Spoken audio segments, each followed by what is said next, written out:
The one-size-fits-all network paradigm employed in legacy mobile networks are no longer suited to efficiently address applications like machine-type communications, ultra-low latency communications, and enhanced mobile broadband content delivery. In comes 5G network slicing, a network architecture that enables the multiplexing of virtualized and independent logical networks on the same physical network infrastructure. Here to shed some light on 5G network slicing are Juan Carlos Garcia Lopez. He's Senior Vice President of Technology Innovation and Ecosystems at Telefonica. Next to him is Robin's Mehran Hadipour, Vice President of Tech Alliances. And on the end is Pallav Paliwal. He's Chief Architect of 5G and Cloud at IBM. And gentlemen, welcome. Thanks for being here. Of course, we're at day 2 here at the event in Barcelona. It's good to see everybody in person, by the way, and not just virtually. Pallav, we haven't done this before, but it's good to have you. And again, thanks for your time. Mehran, of course, we're in the Robin booth here at the show, and it's good to have Mehran from Robin IO to participate as well. And as always, first of all, it's good to have an operator perspective on all of our sessions, but particularly with Juan Carlos, who's always generous with his time with us. Welcome to Barcelona. I appreciate it. Thank you very much. Okay, let me start with you, Juan Carlos. How is Telefonica approaching 5G network slicing? Well, we have been trialing the last 2 years a number of use cases on 5G. So you can see on our webpage more than 50 cases, and also in the booth, in our virtual booth, more than 90. And most of these 5G use cases are somehow using some kind of slicing. Okay, it is of course semi-manual slicing. I would say is creating a specific code slice for certain applications of customers, like public safety services, video surveillance, and some other applications. Okay, so it's not the fully fledged end-to-end slicing. For this, we will require to have capabilities to also allocate dynamic resources on the radio, on the transport, and also on the edge. Okay, and this is something that will come over time. Okay. We are working actively in the different standardization bodies to make it happen. So IETF for the transport, for instance, ORAN and 3GPP for the radio, and also bodies like Telecom Infra Project or TM Forum, where we are defining the mechanisms for orchestrating all these different domains for the end-to-end slicing. We will very likely see the first, not this full end-to-end, we will see first capabilities being offered as network as a service services that will allow the customer to control certain parameters of the connectivity, and in some cases create a code slice, okay, for certain application. Okay, and this will be probably the beginning and the start of all this. We have launched, and we announced yesterday, the launch of an open source project in the Linux Foundation with 9 other operators, with the cloud providers, with technology providers, with the intention to define, standardize these APIs, to expose the network capabilities to third parties. And this is a first step towards the exposure of more complex capabilities like network slicing. That is something that we will see probably in 2, 3, 4 years from now. Pallav, let's talk about network as a service. Juan Carlos alluded to that. Let's talk about how 5G network or just network slicing is part of that service portfolio. Yeah. So if you see network as a service, is itself a cloud model. Okay, and you mean to say the disaggregated clouds coming over as a service, and you have a flexibility to basically define your own networks, customize those resources. And the same concept is coming out into the slicing, because it's a hierarchical slicing, which you basically say that the slice you create, you customize in RAN, you customize in transport, you customize basically into the overall transport layer. And you need to decide, what exactly you need to customize and put it as a network as a slicing service there. Thanks. Mehran, anything to add? Sure. I think the interesting aspects that kind of complicates and at the same time enables this is as you get toward the diversification and softwareization of telco stack, deploying Kubernetes as a platform for delivering network functions as a service. If you had a Kubernetes infrastructure that was multi-tenant and could be configured automatically from a central location across all the elements of the network function, from RAN to core to the rest of the infrastructure, that automation could be used to kind of hyper accelerate how you do slicing. Slicing could be done across the infrastructure and the software stack, And a lot of that could be automated using Kubernetes and Kubernetes constructs, and that's what Robin is trying to do. Juan Carlos, you mentioned you have a number of use cases in your booth right here at this event. And I went by there actually this morning, and when you say 90, there really are 90 use cases. 93. Okay, yeah, I believe it when I walked through there. So give us sort of into the looking glass of maybe a couple of those use cases, maybe something that we haven't heard before, because we talk about augmented reality, low latency, high latency applications like IoT versus AR. Is there something else, maybe an example that we haven't heard? Well, I mean, the latest ones that we have even launched as a service to customers are this service for drone surveillance of critical infrastructures like power grids or railway lines. All this is done through orchestration on drones that are making this inspection automatically. And this is one of the examples. We have also, for instance, a case of remote video production, where we are able to avoid the need of a content provider to have a truck close to the event, okay, to receive all the signal and process the video. We can do this now from the edge, okay, and using a specific slice that provides the upstream bandwidth that is required to take all this raw video to the processing center at the edge. So these are two examples, but we have, of course, many others. Yeah.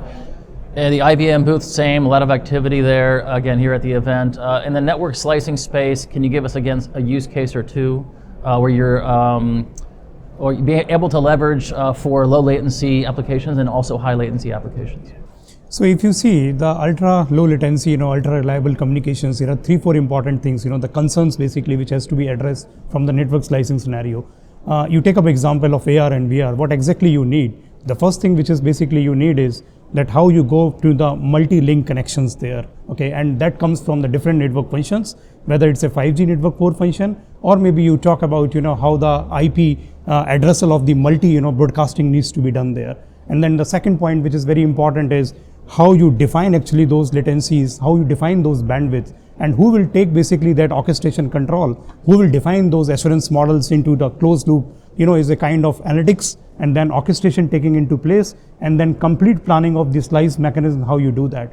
So we have a product like CloudPak for network automation, which normally says that you can plan your slices, you can basically have a closed loop control, you can define the entire RAN portfolio, the slice management from the core side, and interlinking towards to the transport. So what exactly you need, you put that into the slice and you model those basically profiles, into the sub-slice and instances there. Mehran, here in the Robin I/O booth, any use case or test case that you can?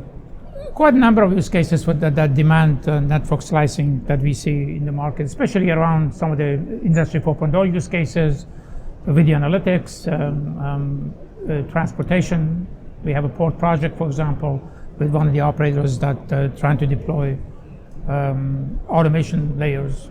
The challenge I see is that there are a lot of infrastructure challenges on the outbound side. What's being deployed at the far edge, and orchestration of that with the rest of the infrastructure happening at the core is quite critical to have a slice management model that actually works and is automated, right? And be able to be managed and resource allocated and also built accordingly. All that has to be part of the infrastructure automation layer. And what we do with MDCAP is do central automation, not only on the core components running on Kubernetes and the data center, but all the small elements like a single server doing processing at the far edge. So this allows you to have an end-to-end view of the slice and also manage it end-to-end. If you don't have that automation in place, infrastructure doesn't matter, right? You have to make sure that you can do that centrally, you can do it easily, and you can do it automatically. So Juan Carlos, as we move from, let's say, in theory behind network slicing, the test lab, and now to these full-scale deployments of 5G network slicing, why is it just as important as how you automate something as what you automate? Okay. Well, really, automation is probably not something new for us. So we were already implementing automation solutions for the last 20 years, no? The difference with network slicing and in general anything that allocates resources in the network is that you need to make a very precise allocation just in the moment the customer needs it and for the time the customer needs it. This requires that you even are able to anticipate to the needs, to have the network prepared for that. So you need somehow to make the network predictive, no? And this implies the extensive use of analytics, of machine learning, artificial intelligence, to understand the behavior of the network, of the customer and the services, and then try to make a smart allocation of the resources for network slicing. If you don't do that, what you will have is probably a not very efficient and non-sustainable network slicing. Yeah. Pallav, how you automate versus what you automate? So we talk about the automation, automation, starts from day 0, day 1 and day 2 use cases. So day 0 comes, how you plan your slice or how you plan basically your clouds. And then it comes to the execution of all those, whatever you plan actually into the cloud and application models. The third part, which is important, is you need to pick up what you need to automate, whether you want to focus on the day 2 or maybe on the day 0 and day 1. Day 0 and day 1 in terms of the massive deployments of the 5G in specific operators, or maybe day 2 because day-to-day activities like scale in, scale out, backup management, log management, integration towards to the neighboring nodes, that has to be automated. So day 2 is a common requirement, but day 0 and day 1 in more terms, the scales, like suppose if you take up an example of O-RAN, if I need to basically put 1,000 of sites, I need a massive automation to do that. And people should understand, that it's not about the complexity to bring from a service integration, it's about the innovation in the service integration which these softwares can bring actually. So the person who is sitting actually and configuring the networks, it's not important that he should know Open RAN or he should basically know transport or he should understand those complexities. He should be sitting, into the portal, defining it, what I actually need it from the system. He should define in the portal, the catalog, the design studio, and the approach is very clear, in a zero touch, he should be having the outcome coming out from the systems there. Mehran's Robin.io's perspective on automation. We always feel that automation is probably not only the number one impediment of complex network service delivery efficiently, it could also provide some opportunities for enhancing the network automatically. You asked the question, what would you automate? So what if you could probably automate the actual infrastructure based on the performance requirement and changing the frequency of the service to consume less power? We have a project just like that with Intel, using AI tools and observability framework on top of Robin that takes a look at what's being run on the network and updates the server configuration to minimize the power consumption where power is not needed. You're adding another slice, you need more power, you can jack up the frequency. So there's a lot of things that people are not looking at automating that could really have significant benefits. So I think focusing on, okay, let's start taking a look at what should be automated and what could be automated. That one advice. The second advice is think of automation end to end. Automating a certain component is actually counterproductive. So you need to look at end-to-end automation from service orchestration to service delivery, and Paul mentioned the lifecycle operations has to be automated. So Juan Carlos, I'm going to wrap with this question and I'll go down the line here. I was going to ask it in a certain way, but I'm going to change that now. So let's take your demonstrations here at the show for 5G network slicing or network slicing. What would that demonstration look like a year from now at the same show? What would be the difference? Well, our expectation is that we have much more automation or much more facility in getting access to the facilities of the network. Okay. Today, the integration of new solutions is costly, okay, in terms of effort and time.